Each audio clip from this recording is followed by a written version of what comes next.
As COVID-19 cases continue to rise in many regions across the country, the way provinces are handling the pandemic seems to vary. To talk about this in more detail is one of our regular contributors, journalist Brian Lilley, joining me once again from Toronto. Brian, it's code red in Manitoba and the province is going back into lockdown mode. Here in Alberta, many businesses remain open. BC has invoked regional restrictions, and in Ontario, where you are, it's more of a patchwork approach, isn't it?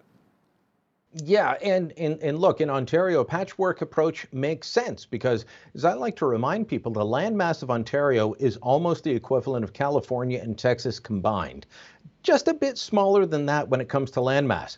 Or, to put it another way, I could drive from downtown Toronto, where I'm sitting right now, to Disney World, or Disneyland in Orlando, Florida, faster than I could drive to Kenora near the Ontario-Manitoba border. So, what sense does it make to put restrictions in place for Kenora based on what's happening in Toronto? So, of course, you're going to have a patchwork approach in Ontario, just like we should have in Canada. Strangely, Prime Minister Justin Trudeau was out this week saying that premiers shouldn't be loosening any restrictions and we need to hunker down. Well, I'm not sure that that's necessarily the case, and I'm not sure that any of the science backs that up at this point. I understand that lockdowns were important at the beginning, but I continue to speak to people, Hal, who are epidemiologists, who are infectious disease specialists, who say, lockdowns made sense when we were in the early stages of this and we didn't know much. And, we're looking at what's happening in China with people being welded into their homes to stop the spread of COVID-19, where in northern Italy, people were fighting for ventilators just to survive and looking at that and saying, oh, we don't want that to happen here. Everyone go home. Don't do anything. We're 8 months into this at this point. And while case numbers have been going up, hospitalizations, ICU admissions, ventilator use, all well below where we were in the spring. And we do know there are reports out about the number of opioid deaths and overdose deaths that have happened, the number of suicides. British Columbia has released direct numbers. Alberta has released direct numbers. Ontario has released a study that says, yes, they're up 40%. So there are a lot more things to consider than just COVID-19, but some people still think COVID-19 is the only public health issue to consider. Mental health doesn't matter. Addictions doesn't matter. Nothing else matters. Just get those case numbers down and start locking things up. I will say that Alberta has never gone as far as Ontario did. British Columbia never went as far as Ontario did. Manitoba did, but then they opened everything up far greater than we did in Ontario. And then their case numbers spiked and they decided, okay, go into a deep lockdown again. Maybe somewhere between deep lockdown and open everything up might be a way to go. Try and find a happy medium. Politicians don't seem to like to do that. But then again, there's a good chunk of the population, the overwhelming majority still at this point, support politicians doing lockdowns. Brian, the restaurant industry warns that without support, they will collapse with 1.2 million jobs at stake. I've spoken to some of the local restaurant owners here in Lethbridge. They're telling me they cannot survive another shutdown, including my local Mexican restaurant that I love going to all the time. It's these little ma and pa stores. They just don't have the budgets. They can't survive. Well, Hal, I've been talking to some of the big chain stores as well, and they say, people think that we've got oodles of money. We don't. We've got franchisees who can't pay the rent. And then you've got the head office that, well, they're not getting any money because they can't charge the franchisees the monthly franchise fee because they're not open. So they've got no money either. Straight across the board, the restaurant industry is in dire straits. And whether it is your local mom and pop shop or your local favorite chain, be it a Moxie's, an Earl's, a Jack Astor's, your favorite pizza chain, whatever it is, they are all in trouble. And they're warning that 1.2 million jobs across the country are at stake. In addition to the fact that they're dealing with provincial and local lockdown measures that go up and down. And, just this week in Toronto, after having hope given to them by the Ontario government, they had it taken away by the local provincial health officer in Toronto saying, no, you can't open up for indoor dining. You're ordering food, you're scheduling staff, and then you're having all that hope taken away. You've got your fixed cost, you've got your rent, you've got your utilities. You've got your insurance. All these things still need to be paid.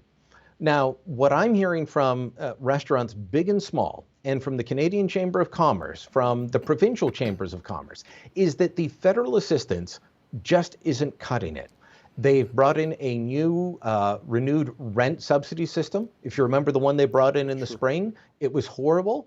A business that needed help paying their rent couldn't get it. They had to convince their landlord to apply. And a lot of landlords said, I'm not doing that. You just pay your rent. Now they've brought in one that said, you've got to be fully up to date on your rent before you can get a subsidy. Well, I can tell you here in Ontario, there have been restaurants shut down for 2 months, and they can't apply for this new federal rent subsidy, until December. December 6th is the earliest, I'm being told. So at that point, they've got to have paid 3 months rent with no cash coming in before they can get any of the money back. That is a horrible system, Hal. That is not one designed to help the businesses that we're telling, you've got to face the brunt of this. I'm not one for business subsidies. I'm not one for corporate welfare. But if the government is going to come in and say, Hal, you're a great guy, but you've got to shut down your business. Well, the government needs to be compensating you. Or as one restaurant owner put it, you've got to make me whole. You're telling me I can't make a living, but you won't give me the support. Dan Kelly, who is the national president of the Canadian Federation of Independent Business, told me at the beginning of October, if any government wants to bring in new restrictions, they better have subsidies and support in place on day one. And we can't forget as well at the same time, Brian, we got to pay back that money too. It's nice to give out subsidies when it's needed, but at the end of the day, you got to pay the piper, right? Yeah, so, well, the question is, you're forcing people to shut down. Yeah. At some point, you've got to either let them open up and make their own living or pay them to shut down. They forced them to shut down and didn't have any money available to them. So the restaurants and a lot of other small businesses, gyms and all kinds of businesses, they're the ones bearing the brunt of this. And the government, the federal government anyway, is throwing money out the door faster than they can count it. They don't even have a budget, but they have no support for businesses. It's utterly bizarre in the way that they're approaching this, other than the fact that we know in the past the federal Trudeau Liberals have declared that small businesses are tax cheats. Unbelievable. You know what, actually, when it comes to the Trudeau Liberals, a recent Angus Reid poll says 67% of Canadians believe that the Grits have been doing a good job in dealing with the COVID-19 pandemic, Brian. But when it comes to the ballot question, the Liberals and the Conservatives are actually tied. Yeah, now that doesn't mean that if we had an election today that anything would change, because the Conservatives lead in provinces west of the Ontario-Manitoba border, and guess what? The Liberals lead east of the Ontario-Manitoba border. And in Ontario, the Liberals are at 41%. Nationally, it's 35% for the Liberals, 33% for the Conservatives. And the Angus Reid Institute, accurately points out that's within the margin of error. That is a statistical tie. But you get to Ontario, and it's about a 7 to 8 point lead, with the Liberals at 41% and the Conservatives down at around 33, 34. So I don't see an awful lot changing if an election were held today, which might be why Prime Minister Justin Trudeau still sounds like he wants an election. None of the other parties are pushing for an election, but Trudeau continues to speak as if one's around the corner. He made a broadband announcement the other day. And, a lot of your viewers may like this idea. Provincial and federal governments of all stripes have said, look, the internet's very important. The pandemic's just accentuated that. We've got to put more money into broadband, and we're going to do it. The Harper government put money into it. The Kenney government's putting money into it. The Notley government did, and now Trudeau. But he kept making references to the Liberal government, the Liberal government.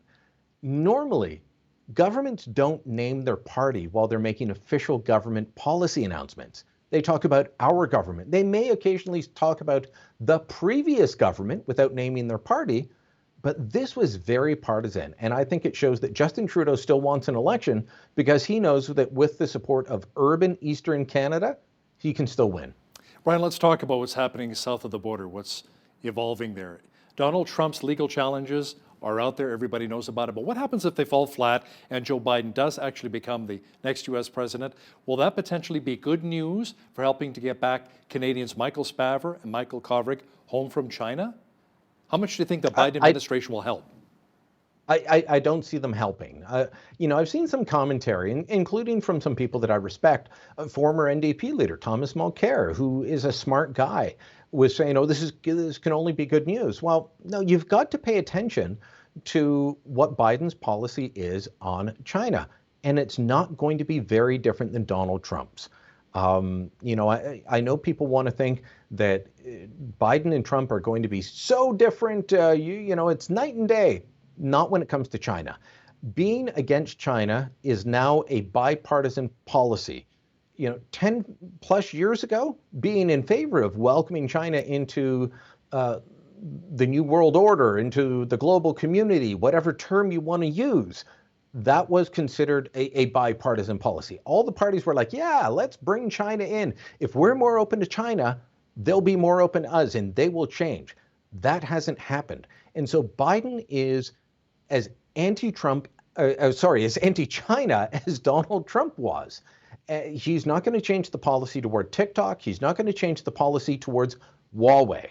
And if the policy towards Huawei doesn't change, if he does not say drop the prosecution against Man Wanzhou in Vancouver, then guess what? Michael Kovrig and Michael Spavor are not coming home. They are effectively hostages for the Huawei CFO.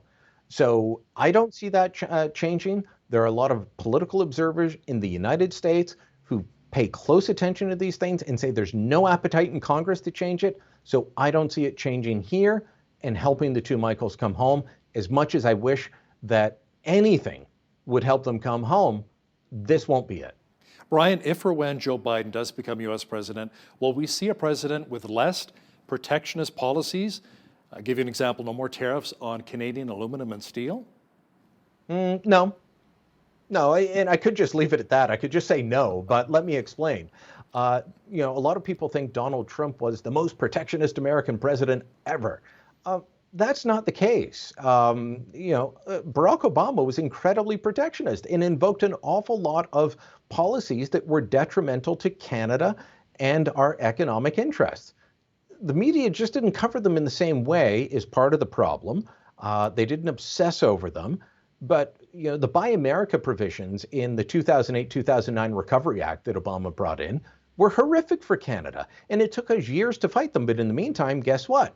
All kinds of money flew out the door in infrastructure projects that Canadian companies were banned from bidding on, that Canadian products could not be a part of. So you might have a company in the States that has a supplier of a certain type of product, be it steel or iron, and they want to bid on a project to build something on the infrastructure side in the States. They were banned from bidding on that if they used the Canadian supplier. That was horrible, and the Harper government spent years fighting that. George W. Bush wasn't as bad as Obama, but we probably had two really good presidents in terms of protectionism, and that's a relative term. Bill Clinton was not bad. He had a great relationship with Jean Chrétien, and Chrétien could call him and try and patch things over. Brian Mulroney had a similar relationship with Ronald Reagan. But American protectionism comes out of Congress, and every American president, Democrat or Republican, has to deal with that. And they're all protectionist. Democrats are more protectionist than Republicans normally. Trump's not a normal Republican, but normally Democrats are more protectionist. So I don't see an awful lot changing. Maybe the tone will change, but the protectionism will still be there. Brian, we only have about a minute left here, but I wanted to talk to you about this interesting story here. A Liberal MP has been forced to sit as an independent after being caught not only hiring her sister, which is against the rules, but also hiding this fact from the public. Tell me more about that. Yeah, not only hired her sister, but had her sister change her name. This is Yasmin Ratsani. She's a Liberal MP from Toronto, well, now an independent MP. She was an MP from several years up until the 2011 election, and her sister had worked in the office. But in 2012, they changed the rules and they said, you know what, we already say you can't hire your spouse or your kids. Now you can't hire your siblings because there's too much abuse. And this was all parties voted for it. She got back in 2015, hired her sister again, under a different name. So she not only broke the rules, she knew she was breaking the rules. But as I said in a recent column, Hal, look, the fish rots from the head down. And when you've got a prime minister who's guilty of 2 ethics violations already, under investigation for a third, is it any wonder that you've got one of the MPs turning around and doing something like this? There's a problem in the Liberal Party with ethics. Toronto Sun columnist Brian Lilley, thanks for joining me today from Toronto. Thank you, Hal. On behalf of all of us here at Bridge City News, I'm Hal Roberts. God bless and thanks for watching.